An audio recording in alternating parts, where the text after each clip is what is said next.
தீபத்துக்கும் இஸ்லாத்துக்கும் என்னங்க சம்பந்தம் சொல்லுங்க? அந்த நெருப்புக்கும் இஸ்லாத்துக்கும் என்ன சம்பந்தம்? ரசூலுல்லாஹ் எங்க நமக்கு நெருப்பை பத்தி சொன்னாங்க? அது ஒரு புனிதம் மிக்க ஒரு பொருளா நமக்கு சொன்னாங்களா? அது ஒரு மதிக்கத்தக்க ஒரு அம்சமா நமக்கு சொன்னாங்களா? போய் எண்ணெயை ஊத்தி அந்த எண்ணெயை தொட்டு இப்படி கழுத்துல தடவிட்டு வருவா. என்ன என்னன்னு தெரியுமா? அதை தொட்டு கழுத்துல தட வேண்டிய அவசியம் என்ன? அது என்ன புனிதமா? எந்த பொருளும் வெளியில இருக்கிற வரையிலே புனிதம் இல்லை. தர்காவுக்குள்ள போயிருச்சுன்னா அந்த பொருள் புனிதம் நினைக்கிறாங்க. எல்லா தமிழ்நாட்டில் உள்ள எந்த தர்காவை எடுத்துக்கொண்டாலும் அங்கு நடைபெறுகிற கூத்துக்கள் இதுதான். நேர்ச்சையம் அல்பாத்தியா ஓதிடுவார். ஓதின உடனே அப்படி கொடுப்பாங்க. 2 கல்லு தருவாங்க.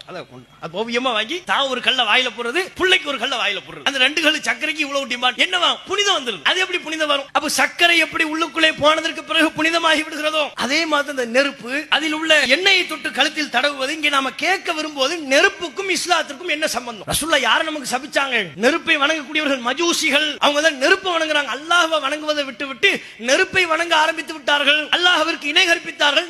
அங்குதான் நமக்கு நெருப்பை பத்தி வருது. அப்ப அப்பேற்பட்ட நெருப்பை வணங்குவது, நெருப்பை ஆராதிப்பது என்பது